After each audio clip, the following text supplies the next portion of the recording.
LAC क्या है जहां पर भारत और चाइना के बीच ये विवाद होता रहता है? It is a line of actual control. जो अक्साई चीन का एरिया है, जो ईस्ट लद्दाख का हिस्सा है, उसमें डिफाइंड बाउंड्रीज नहीं है। रशिया क्यों चाहता है सर कि भारत और चीन पास आए? रशिया ने एक बहुत बड़ी गेम खेली जहाँ की उनकी अपनी डिफेंस की इंडस्ट्री, यूरोपियन यूनियन और अमेरिका भी उस रेट से एम्यूनिशन, वेपन्स, जहाज, टैंक्स, मिसाइल्स, रॉकेट्स नहीं सप्लाई कर पा रहा यूक्रेन। डेमचक और डेप्सोंग इतने महत्वपूर्ण क्यों हैं चाइना के लिए? These are the highest features which overlooks the enemy area. तो एनिमी के ट्रूप्स की मूवमेंट, टैंक्स की मूवमेंट, जो भी मोबिलाइजेशन है वो उनको आसानी से दिखाई देगा। नरेंद्र मोदी की सरकार आने के बाद जिस तरह का इंफ्रास्ट्रक्चर डेवलप किया गया, जो बिल्कुल भी चीन नहीं चाहता था कि हो। जो पिछले 20-25 साल में डेवलपमेंट नहीं हुई, वो पिछले 4 साल में बॉर्डर रोड्स ने इस एरिया में, स्पेशली ईस्टर्न लद्दाख एरिया में डेवलपमेंट की है। नमस्कार व्यूवर्स, द अर्चना शो में आपका बहुत बहुत स्वागत है। आज के इस पॉडकास्ट में एयर मार्शल संजीव कपूर के साथ हम बात करेंगे भारत और चाइना के संबंधों की। इस वक्त खासतौर पर ये बहुत महत्वपूर्ण है। ब्रिक्स समिट में भाग लेने के लिए प्रधानमंत्री नरेंद्र मोदी जा रहे थे। उसके एक दिन पहले चाइना ने घोषणा की कि वो एलएसी पर, खासतौर पर 2 पॉइंट, डेमचेक और डेप्सोंग पर 2020 की स्थिति बहाल करने के लिए राजी हो गया है। क्या हैं ये 2 पॉइंट्स? क्यों इन 2 पॉइंट्स को लेकर चाइना अड़ा हुआ था? भारत की वो किस तरह की डिप्लोमेसी थी जिसके जरिए वो सफल हो पाया? इसमें रशिया का क्या रोल था? रशिया क्यों चाहता था कि ये समझौता भारत और चाइना के बीच में हो? और अब भारत और चाइना के जो संबंध हैं उसमें रशिया भी शामिल है। इन तीनों देशों के एक साथ आने से किस तरह से अमेरिका परेशान है, क्या मतलब है इस पूरे समझौते का, ये आपको विस्तार से आज इस पॉडकास्ट में पता लगेगा। मेरी आपसे गुजारिश है आप आखिर तक ये पॉडकास्ट जरूर देखें और हमारे चैनल को सब्सक्राइब जरूर करें, क्योंकि आपके सब्सक्राइब करने से हमें बहुत मदद मिलती है। सर, बहुत बहुत स्वागत है आपका। धन्यवाद धन्यवाद। सर, हम बिल्कुल स्टार्टिंग से शुरू करते हैं। लोग एलओसी तो सुनते हैं, लाइन ऑफ कंट्रोल, जो पाकिस्तान के साथ है। एलएसी क्या है जहां पर भारत और चाइना के बीच ये विवाद होता रहता है? सबसे पहले एलएसी है क्या? क्या कोई डिफाइन लाइन है जैसे एलओसी है? किस तरह से इसको समझा जा सकता है? सही, जैसा मैंने एक पॉडकास्ट में जो हमने पीओके पे किया था उसमें बताया था, it is a line of actual control. जो अक्साई चीन का एरिया है, जो ईस्ट लद्दाख का हिस्सा है, उसमें डिफाइंड बाउंड्रीज नहीं है। तो उसमें 1957 में चीन ने कुछ अपनी सड़क बना दी थी तिब्बत से लेकर जिंगजियांग तक, और उन्होंने कहा कि उनके मैप्स के हिसाब से ये एक पर्टिकुलर इलाका अक्साई चीन का उनका है, जो कि तिब्बत का भाग कहा जाता है। उनके पास कुछ मैप्स हैं, जबकि जो कश्मीर राजा हरि सिंह ने भारत को दिया था उसका मैप अलग है। तो कहीं जाके 70s में पोस्ट बनाई गई उन जगहों पे, और वहाँ से उसको लाइन ऑफ एक्चुअल कंट्रोल बोला जाता है, जो एलएसी है। तो वो अनरिजॉल्व सी लाइन होती है, जो कि म्यूचुअली दोनों देश जब निर्णय लेंगे तो उसको बॉर्डर कहा जाएगा, तब तक उसको एलएसी कहा जाता है, लाइन ऑफ एक्चुअल। मतलब आप यहाँ तक आ गए हैं और हम यहाँ तक आ गए हैं, वहाँ पे पिलर्स और पोस्ट रहती हैं। तो इतना एरिया इंडिया का डिफाइन होता है, उतना एरिया चाइना का डिफाइन होता है। ये 2 देशों के बीच तय है, मतलब ये म्यूचुअली एक्सेप्टेड होता है बिटवीन द 2 आर्मीज के आप इससे आगे नहीं आएंगे और हम इससे आगे नहीं जाएंगे। तो ऐसा है। सर, अभी जो भारत और चाइना के बीच में जो समझौता हुआ, जिसको कहा गया कि बहुत बड़ा कूटनीतिक तौर पर हो या मिलिट्री डिप्लोमेसी हो, दोनों के लिहाज से बहुत बड़ा मूव था, भारत की बहुत बड़ी कामयाबी थी। और ठीक ब्रिक्स समिट के पहले, एक दिन पहले इसकी घोषणा चाइना का करना, किस तरह से आप इसको देखते हैं? कितना इम्पोर्टेंट है ये और क्या प्रॉब्लम है उस जोन में? मैं आपको थोड़ा साल पहले लेके चलता हूँ। ये जो कई हिस्से इस एरिया के सिस्टमेटिकली डिस्प्यूटेड रहे हैं, जैसा मैंने कहा, तो कुछ एरिया पे चाइना आगे बढ़ आया था, क्योंकि ये अनमैन्ड रहते थे। यहाँ पे गडरिया वगैरह अपनी कैटल चराते हैं, और विंटर्स में यहाँ बर्फ़ रहती है, तो साल के 2-4 महीने जाते हैं, और लूज सा बैरन एरिया है, यहाँ कुछ नहीं उगता। बट धीरे धीरे कुछ सालों में उनकी पोस्ट आगे आने लग गई, तो भारत को रियलाइज़ हुआ कि हमारा हिस्सा जाने लग गया। रिसेंटली अगर हम पास में आएँ तो जो स्थिति पैदा हुई वो 2017 से स्टार्ट हुई, जबकि चीन ने पोस्चरिंग स्टार्ट की। तो डोकलाम में अगर आपको याद होगा 2017 में एक 73 दिन का 73 डेज़ का स्टैंड ऑफ चला था between Indian troops and Chinese troop. और ये ट्राई जंक्शन है जहाँ पे भारत, चीन और भूटान की सीमाएं मिलती हैं, जो कि हमारे चिकन नेक के ऊपर एग्जैक्टली ये है। फिर दोनों देश इस पे अड़े रहे, कुछ इस एरिया में, कुछ गलवान एरिया में, डोकलाम, कुछ गलवान, ऐसे चलता रहा। बट जो मेन घटना घटी जिससे ये सारा क्रम शुरू हुआ वो मई 2020 से स्टार्ट होती है। तो मई 2020 में जो पेंगोंग सो एक लेक है इस एरिया में, वो उसका काफ़ी भाग, 1/3 भाग भारत में है, 2/3 भाग चीन में है। इसके पास में आके इस पूरी वैली को गलवान, उसके साथ एरिया जो है उसको गलवान वैली कहते हैं। तो यहाँ चीनी ट्रुप्स आ गए, तो काफ़ी स्कर्मिश हुई। बट 15-16 जून की रात 2020 में 1975 के बाद फर्स्ट टाइम फिज़िकल कांटेक्ट हुआ और लीथल क्लैश हुई बिटवीन द टू कंट्रीज़। तो हमारे 20 ट्रुप्स आर्मी के मारे गए और चाइना ने 2 क्लेम किया कि उनके 4 मारे गए हैं। बट अनऑफिशियली जो रशियन मीडिया और जो उनका बाकी मीडिया है, चाइनीज़ मीडिया, जो कि करेक्ट चीज़ें बताता है, उसमें यह फिगर 45 की बताई गई है।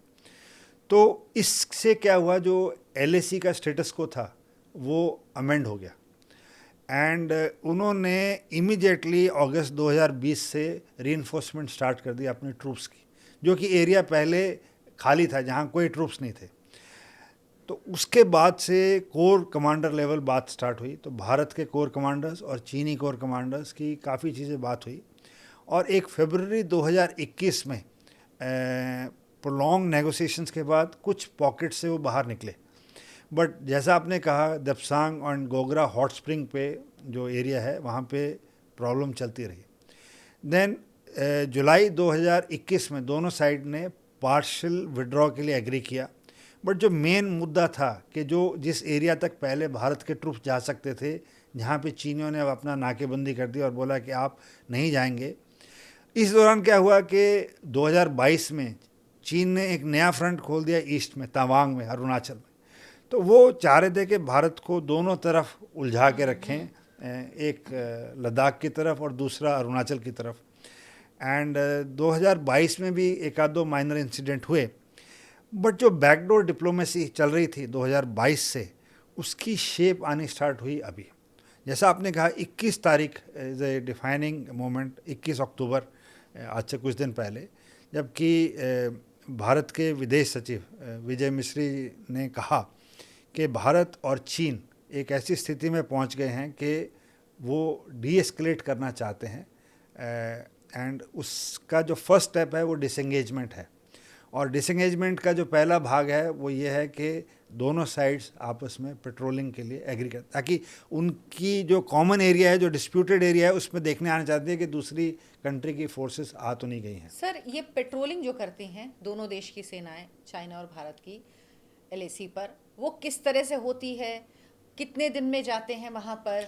वो चेक करने जाते हैं कि तुम आगे तो नहीं आए हो, हम सिर्फ इतना ही है? इतना ही है।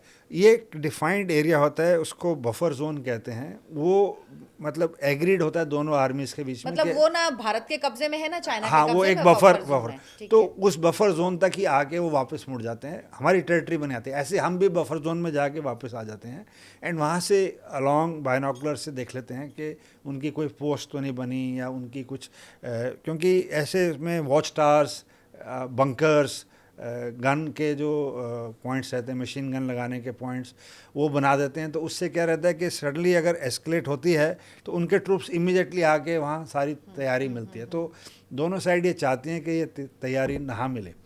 बट 21 तारीख को जब फॉरेन सेक्रेटरी ने बोला, एंड ये जस्ट एक दिन पहले था जब हमारे प्रधानमंत्री गए रशिया बातचीत करने के लिए।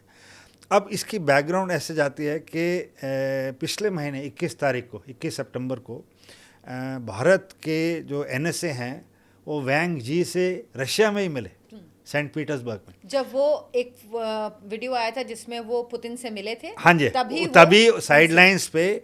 तो मेरे समझ से ये जो फाइनल डिसीजन आया है अभी, उसकी नींव वहाँ रखी गई थी।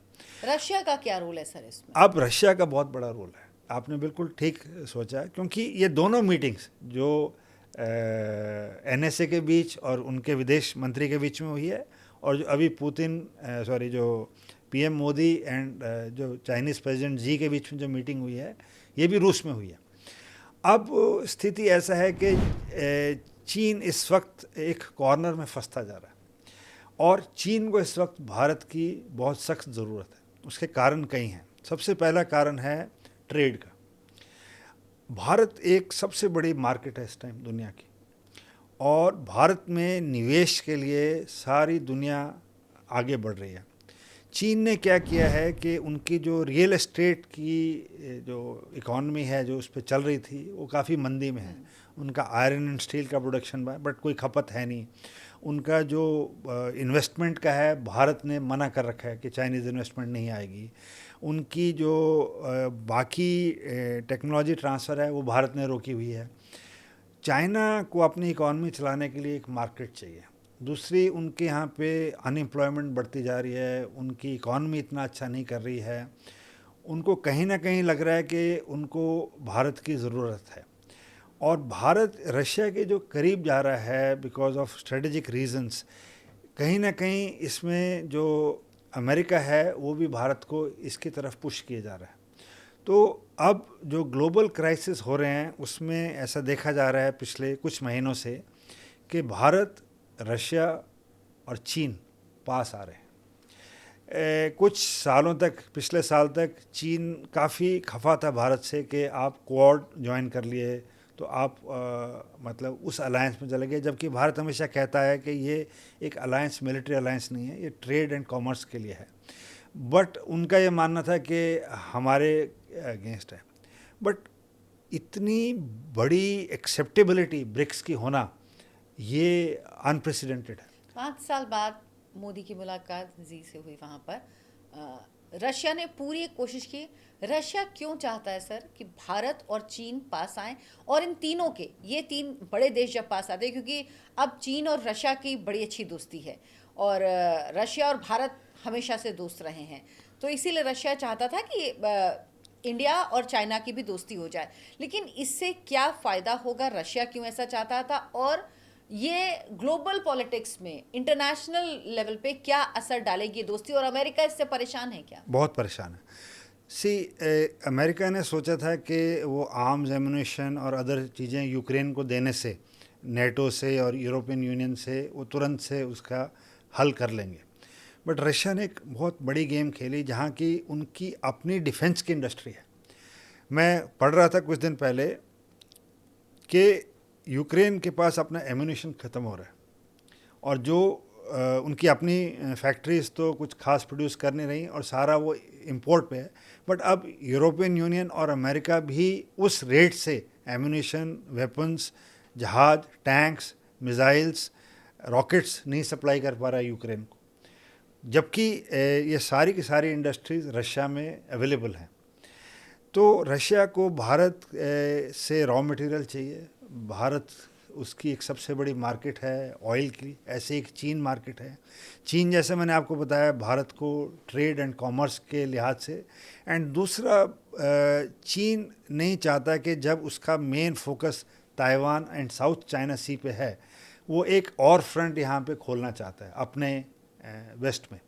तो वो यहाँ कंटेन करना चाहता है भारत को कि मैं एक स्कर्मिश या कुछ नहीं चाहता, मैं अपना पूरा फोकस ताइवान, फिलीपींस और साउथ चाइना सी में लगाऊं।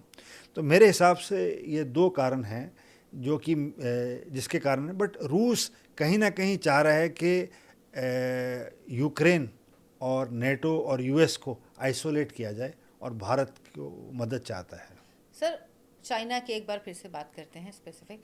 डेमचक और डेप्सोंग इतने महत्वपूर्ण क्यों हैं चाइना के लिए? क्यों वो वहां से पीछे हटने के लिए तैयार नहीं था? स्ट्रैटेजिक रूप से क्या महत्वपूर्ण है इस जगह ये जो जगह हैं, ये एक प्लेटो काइंड ऑफ ए थिंग पे हैं, ये ऊंचाई पे हैं।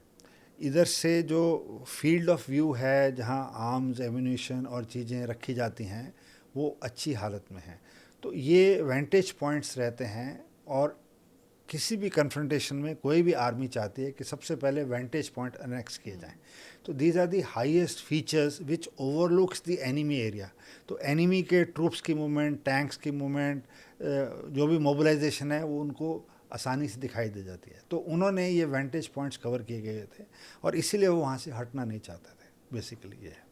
सर, एक शब्द का बहुत प्रयोग होता है जब चाइना की बात होती है कि चाइना किस तरह से कब्जा करने की क्या पॉलिसी है, जिसे सलामी स्लाइसिंग कहते हैं, जिसके आधार पर वो थोड़ा थोड़ा आगे बढ़ता और कब्जा करता रहता है। क्या है ये सलामी स्लाइसिंग और इसके ज़रिए किस तरह से चाइना स्ट्रैटेजी अपनाता और दूसरे देश की सीमाओं पर कब्जा करता है, ख़ासतौर पर भारत पर? चाइना की शुरू से ही आदत रही है कि ये धीरे धीरे एरिया अनेक्स करते हैं। तो ये क्या करते हैं इस्लामी स्लाइसिंग में, इसको 3 prong अटैक बोलते हैं ये लोग। तो ये पहले अपने गडरिए और ये लोग जो इनकॉग्निटो हैं उनको भेज देते हैं, वो सर्वे करके आते हैं। उसके बाद वो एक पिलर से पोस्ट बना देंगे। फिर उसके बाद थोड़े दिन बाद जाके बंकर बना के फिर पीछे आ जाएंगे, रहेंगे नहीं वहाँ पे।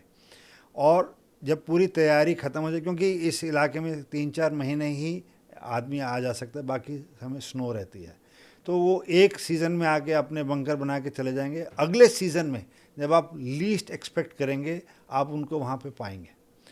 तो ये जो इनकी इसको सलामी स्लाइसिंग बोलते हैं, धीरे करके थोड़ा थोड़ा 5 किलोमीटर 3 किलोमीटर। और फिर जैसे कोई विवाद हुआ तो अगर वो 4 कदम गए हैं तो 2 कदम वापस आ जाएंगे, कहेंगे लीजिए हाँ, मैं फिर 2 भी कदम, दो उन्होंने फिर भी कब्जे कर लिया। तो यही है।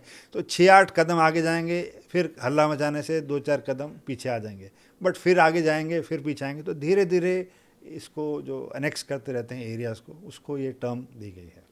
ये कहा गया कि विपक्ष लगातार कहता रहा देश में कि चाइना ने कब्जा करा है, भारत की ज़मीन पर कब्जा करा है और भारत इसको सच नहीं बता रहा, जबकि प्रधानमंत्री ने सदन में खड़े होकर कहा कि हमारी ज़मीन पर कोई नहीं आया, किसी ने कब्जा नहीं किया है। इसका पहलू क्या है, सच क्या है दोनों में से?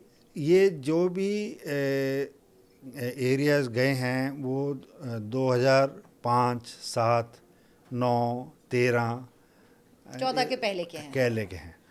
अब उसके बाद से कोई एरिया गया नहीं है, बट अब उनको 2017 से चीन को जब डोकलम स्टार्ट हुआ है, सडनली वो फीलिंग आई कि हम धीरे धीरे आगे बढ़ रहे थे, एक सडनली क्यों रुक गया। तो उन्होंने जो अपना ये रुख अपनाया है वो उनको बौखला रहा था। तो 2020, 21, 22, 23 और अभी 2024 में कहीं जाके थोड़ी सुलह होती आई है। बट एज दे से कि अभी भी जब तक फिज़िकली वो विकेट करके वापस प्री 2020 पोजीशन में नहीं चले जाते, it is too early to celebrate. क्या ये कह सकते हैं कि 10 साल में चीन को भारत ने दूसरी बार झुकाया है? झुकाया नहीं कह सकते। वो in warfare many a times for tactical reasons you move back. To take a jump ahead you have to take a few steps back. और वैसे भी चाइना पे तो भरोसा नहीं किया जा सकता। तो somewhere it could be this strategy, somewhere or they actually want to reconcile, time will only say. But yes, that our diplomacy has done an exceptional job along with 21 meetings हो चुकी हैं कोर कमांडर्स की। तो last meeting जो हुई थी 21वीं, वो फरवरी 2024 में हुई थी। उसके बाद से 3 बार 22वीं कोर कमांडर की मीटिंग पोस्टपोन हो चुकी है। बट इस दौरान फरवरी से लेकर अभी तक जो बैक एंड डिप्लोमेसी चल रही है बिटवीन द 2 कंट्रीज़, वो काफ़ी हद तक कामयाब हुई है। एंड मेरे हिसाब से टर्निंग पॉइंट जब सितंबर में एनएसए मिले और अभी जो ब्रेक थ्रू हुई है, जो अनाउंसमेंट भी हुई है, उसमें यह अनाउंस किया गया कि दोनों कंट्रीज़ की तरफ से एक स्पेशल रिप्रेजेंटेटिव दिया जाएगा, एसआर बोला है उसको। तो भारत की तरफ से स्पेशल रिप्रेजेंटेटिव इज़ एनएसए और चीन की तरफ से जो एनएसए उनके जो फॉरेन मिनिस्टर हैं मिस्टर वैंग यी, वो रहेंगे। तो ये दोनों ही पिछले महीने सेंट पीटर्सबर्ग में मिले थे और यही आगे की नेगोशिएशंस करेंगे। तो इसमें विदेश मंत्रालय के लोग रहेंगे, भारतीय सेना के लोग रहेंगे और वैसे ही उनकी तरफ से लोग रहेंगे एंड देन इट इज़। ये प्रोसेस क्या होगा? हम डिसंगेजमेंट की बात करें, लेकिन ज़मीन पर उतरने के लिए कौन कौन से स्टेप्स होते हैं जब ये डिसंगेजमेंट की प्रक्रिया शुरू, क्या क्या होता है उसमें और कितना वक्त इसमें लग सकता है? सी मैंने 3 फेज़ में आपसे कहा था। पहला स्टेप होता है कि इट इज़ कॉल्ड डिसंगेजमेंट, दूसरा होता है D escalation and last is D induction. And ये इनकी एक 1959 की एक क्लेम लाइन है चाइना की, जिसको ये हर फोरम में कोट करते हैं। तो ये चाइनीज़ हम वो लाइन को मानने को तैयार नहीं है, बट मेरी समझ से ये है कि चाइना कहेगा कि अगर आप इतना इंसिस्ट करते हैं तो मैं 1959 वाली लाइन तक चला जाऊंगा, बट मैं उसके पीछे नहीं जाऊंगा। बट जो एग्रीमेंट्स हुए हैं 1996 और 2013 में भारत और चीन के बीच में, वो भी चीन कोट कर सकता है, जिसमें उनको थोड़ा सा फ़ायदा है। तो ये सारी नेगोशिएशंस, ये मीटिंग्स जो मैंने आपसे कहा, ये होंगी, बट एंड में क्या रिज़ल्ट निकलता है वो डिसंगेज होके, डी एस्केलेट होके विड्रॉ करते हैं, डी इंडक्ट करते हैं, वो समय ही बताएगा। ये देखना होगा हाँ अभी। जी, हाँ जी। भारत ने सर जितना बड़ा डिप्लॉयमेंट अपने ईस्टर्न बॉर्डर में किया, शायद अगर ऑपरेशन पराक्रम को छोड़ दें तो हम किसी से इसका कंपैरिजन नहीं कर सकते हैं। इसके अलावा नरेंद्र मोदी की सरकार आने के बाद जिस तरह का इंफ्रास्ट्रक्चर डेवलप किया गया, जो बिल्कुल भी चीन नहीं चाहता था कि हो, और भारत करता भी नहीं था, उसके इतने स्टूपिड रीजंस दिए जाते थे कि सुन के हंसी आती कि कभी अगर आक्रमण हुआ तो चीन आ जाएगा, हमारे दिल्ली तक आ जाएगा और हम जाएंगे, उसकी कोई चिंता नहीं थी। तो ये सब वजह भी है कि चीन थोड़ा सा दबाव में आया है। से बहुत हर चीज़ के दो पहलू होते हैं। 2020 के बाद भारत ने रियलाइज़ किया, जब गलवान हुआ, कि हम बहुत लैग कर रहे हैं infrastructure, both in the eastern side and. तो जिस स्पीड से इंफ्रास्ट्रक्चर बना है पिछले 4 साल में, वो माइंड बॉगलिंग है। हमने ऑल वेदर रोड्स बना दी हैं, हमने कई जगह पे बंकर्स और स्टोरेज डिपोज बनाए हैं, हमने रडार और बाकी इंस्टॉलेशंस की वहाँ पे तैयारी की है। कई जगहों पे प्रावधान बनाया कि अगर ज़रूरत होगी तो हवाई पट्टी का उपयोग हो सकता है उस जगह पे। और ये चीज़ें कल को अगर ज़रूरत पड़ती है तो बहुत काम आएंगी, जो कि श्रेय जाता है हमारी आर्मी की जो बॉर्डर रोड्स ऑर्गेनाइजेशन है उसको, क्योंकि इतने कम समय में जो पिछले 20-25 साल में डेवलपमेंट नहीं हुई, वो पिछले 4 साल में बॉर्डर रोड्स ने इस एरिया में, स्पेशली ईस्टर्न लद्दाख एरिया में जो डेवलपमेंट की है। सर मुझे लग रहा है हमारा बीआरओ तो तैयार होगा, लेकिन पॉलिटिकल विल भी होनी चाहिए ना उसके पीछे, जिसका एक बहुत बड़ा रोल होता है, क्योंकि जब तक वहाँ से आपको ग्रीन सिग्नल नहीं मिलेगा तब तक आप नहीं कर सकते हैं चीज़ें। सर जो ये पूरा एरिया अब इसमें भारत की जो स्थिति है, इसके बाद अगर हम कहें कि 48, अगर मैं ठीक हूँ तो 38,000 स्क्वायर मीटर एरिया, शायद स्क्वायर किलोमीटर एरिया चीन ने कब्जे में कर लिया था। क्या कभी ऐसा होगा कि हम वो एरिया वापस ले पाएं? ये कभी संभव है? ये चीन ने जब तिब्बत को एनेक्स किया था 1951 में, उस टाइम पे कहीं हमसे चूक हुई। हमने कभी बॉर्डर नहीं किया। हमारी मुश्किल से एक आध बटालियन आर्मी की इस पूरे एरिया में रहती थी, जो कभी कभी पेट्रोलिंग पे निकलती थी। चीनी कब आए, उन्होंने कब वहाँ पे सड़क बना दी, कब उन्होंने अपनी पोस्ट बना दी, कब उन्होंने क्लेम कर लिया। और जो 62 की वॉर हुई है उसमें इसका बहुत बड़ा रोल है, क्योंकि भारत ने जब ऑब्जेक्ट किया तो इस फ्लैश पॉइंट में जो 59 की जो वो क्लेम लाइन बोल रहे हैं वो उस पर अटल है।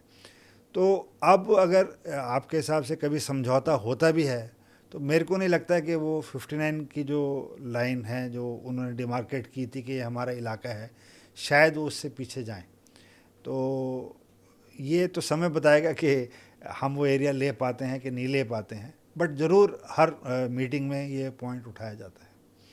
सर हम डोकलाम की बात करें, वो हमको वो वक्त याद है, लेकिन अच्छा तब सबके मन में आया था कि अच्छा यहाँ पे ये कोई बैटन टाइप का, डंडे टाइप की चीज़ें लेके रहते हैं जो हमारे सैनिक होते हैं या चाइना के भी होते हैं, तो यहाँ के लिए क्या एक समझौता है? समझौता है दोनों आर्मीज़ के बीच में, ये है कि एक दूसरे पे वेपन्स नहीं चलाएंगे, गोलियां नहीं चलाएंगे, वेपन्स लेके भी वहाँ पे नहीं जाते हैं।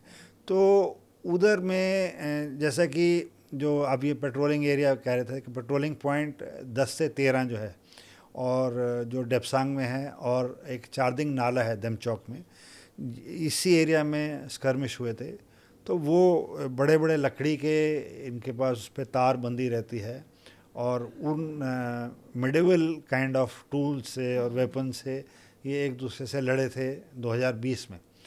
तो वो एग्रीड हैं कि they didn't pick up weapons and shot each other, but all to say कि हमारे 20 लोग इसमें मारे गए थे, और उनके कहा जाता है कि 45 लोग मारे गए थे। तो ये जो कहीं भी स्कर्मिश होती है, चाहे वो अरुणाचल में हो, चाहे वो नथुला में हो, चाहे वो पहले रही हो 60s 70s 80s में, हर जगह यही मॉडस ऑपरेंडी रहा है कि वेपन्स नहीं फायर किए, बट उसके अलावा बाकी चीज़ें यूज़ हुई हैं इन स्कर्मिश।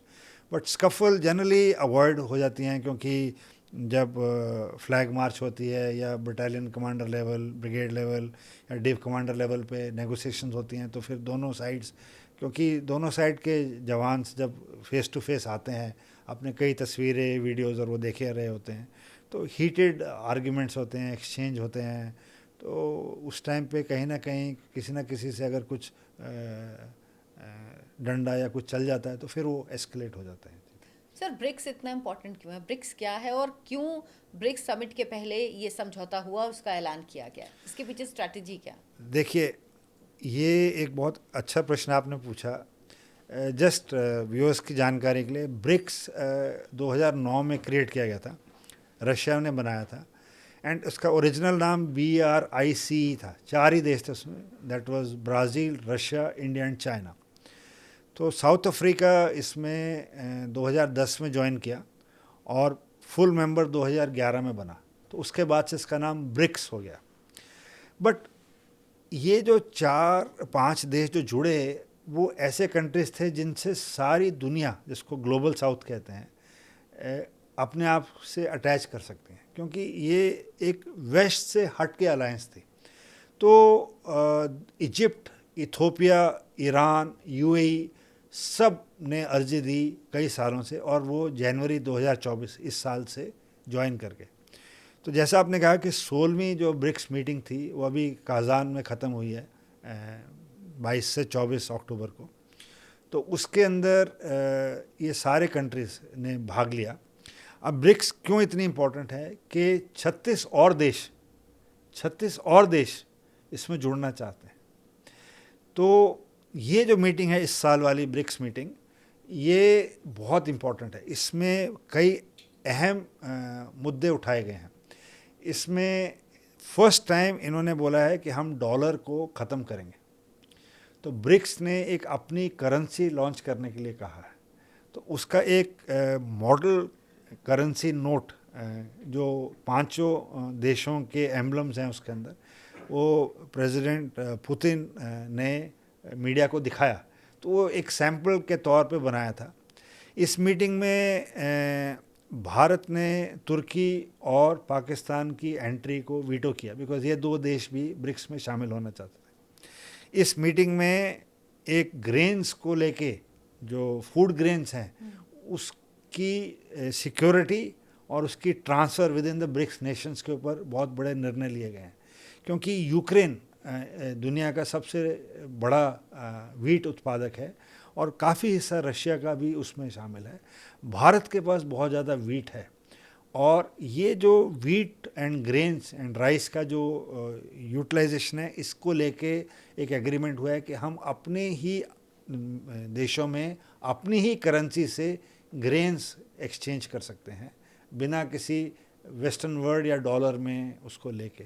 एंड जहाँ तक मैं पढ़ रहा था कल कि दिस में lead to other commodities also, iron and steel, oil, gas, petroleum, commerce, electronics.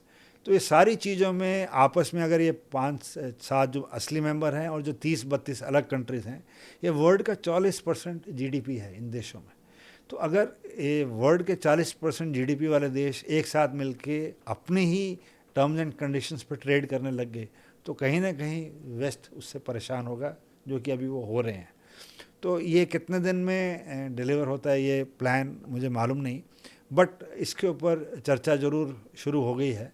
And I am sure हर साल ब्रिक्स मीट होती है तो कोई ना कोई इसका हल ढूंढेंगे। जो 5 साल बाद प्रधानमंत्री नरेंद्र मोदी की मीटिंग हुई, जिस तरह से आपने भी कहा चीन के प्रेसिडेंट से, और रशिया में हुई ये मीटिंग, रशिया किस तरह के संबंध चाहता है तीनों देश के, और क्यों इम्पॉर्टेंट है कि वो तीनों देश साथ आएँ? अगर ये साथ आएंगे तो इनकी ताकत कितनी बढ़ जाएगी जो दूसरी वेस्ट की जो कंट्रीज़ हैं उनको प्रॉब्लम है? चीन कहीं ना कहीं पूरी तरह से पाकिस्तान की मदद कर रहा है। तो जहाँ तक मेरी समझ है, चीन हमारे से सिर्फ ट्रेड कॉमर्स में ही एंगेज करेगा। एंड ग्रेन्स हो गए, import exports, setting up of investments, वो बहुत सारी टेलीकॉम एंड ऑटोमोबाइल कंपनीज अब भारत में इन्वेस्ट कर रही हैं, जो कि चीन को पसंद नहीं आ रहा। एप्पल इज सेटिंग अप इस प्लांट, सैमसंग इस प्लांट। तो अगर आप करंट अफेयर्स और न्यूज़ क्लोजली फॉलो करते हैं तो आप पढ़ेंगे कहीं ना कहीं सैमसंग की फैक्ट्री में आग लग गई, कहीं एप्पल की फैक्ट्री में लॉकडाउन हो गया, प्रोटेस्ट स्टार्ट हो गए, कहीं किसी स्क्रीन बनाने वाली फैक्ट्री में लॉकडाउन हो गया। तो ज़्यादा समय नहीं लगता जानने के लिए कि ये ऐसी चीज़ें क्यों हो रही हैं, बिकॉज दुनिया नहीं चाहती कि हम उस रेट से ग्रो करें, स्पेशली वो देश जिनकी मोनोपोली थी। तो अगर पीएम मोदी की स्पीच देखी जाए जो उन्होंने इस जॉइंट मीटिंग के बाद दी है, तो उन्होंने 3 शब्द बहुत इम्पॉर्टेंट कहे हैं, which I feel all the viewers should take cognizance of. One is mutual trust, one is mutual respect, and third is mutual sensitivity. तो ये उन्होंने चीन को तो चीन पे तो नहीं हाँ, कर सकते। तो उन्होंने ये बोला है कि ये 3 जो वर्ड्स हैं, और ये उन्होंने हिंदी में भाषण दिया था कि ये जो 3 चीज़ें हैं मैं ये चाहता हूँ। और ये जो मिडल ईस्ट में कॉन्फ्लिक्ट है, कहीं ना कहीं जो आपका जो प्रश्न है, ये रशिया चाहता है कि वो एक तरह से उस पर शील्ड आ जाए, क्योंकि ये जो लड़ाई है वो किसी भी दिशा में फैल सकती है। अब जैसे कल ईरान के एक न्यूक्लियर पावर प्लांट में आग लग गई, ईरान की जो लीडरशिप है उस पर अटैक्स हो रहे हैं, हिजबुल्लाह के जो लीडर्स हैं वो ईरान में जाके छुप रहे हैं। तो कहीं ना कहीं रशिया नहीं चाहता कि ईरान इसमें पूरी तरह से इन्वॉल्व हो इज़राइल के साथ, एंड दुनिया भी नहीं चाहती, क्योंकि देन ईरान ने धमकी दी है कि वो अरब कंट्रीज़ के ऑयल फील्ड्स को जला देगा। तो अरब कंट्रीज़ भी नहीं चाहते कि वॉर एस्केलेट हो। तो ये सारी चीज़ों को ध्यान में रखते हुए ये इस टाइम पे एक ऐसा स्टेप है जिससे कि वॉर को कंटेन किया जा सके। भारत और चीन जो 2 बड़ी पावर्स हैं साथ में आ जाए रूस के, तो रशिया इस कारण से भी चाहता है कि ये हमारे साथ खड़े रहें, तो बाकी लोगों को लगेगा कि। और ये तस्वीर नज़र भी आई ब्रिक्स सम्मेलन में, जब रशिया में ब्रिक्स सम्मेलन होता है और उसमें 5 साल बाद नरेंद्र मोदी और शी की मुलाकात होती है। इस डिसएंगेजमेंट की प्रक्रिया शुरू हुई है, लेकिन सवाल हर भारतीय के मन में यही है कि क्या चाइना पे भरोसा किया जा सकता है? इसके लिए जैसे सर ने भी कहा कि इंतज़ार करना होगा, देखना होगा, स्टेप बाय स्टेप मॉनिटर करते रहना होगा। और यकीन मानिए भारत सरकार, हमारे देश की सेनाएं हर एक चाइना के मूव पर बारीकी से नज़र ज़रूर रख रही होंगी। सर बहुत बहुत धन्यवाद आपका, thank you. Thank you very much, thank you. आप सबसे गुजारिश है हमारे चैनल को सब्सक्राइब ज़रूर कीजिए, इस वीडियो को लाइक कीजिए, ज़्यादा से ज़्यादा लोगों तक पहुंचाइए, शेयर कीजिए। धन्यवाद।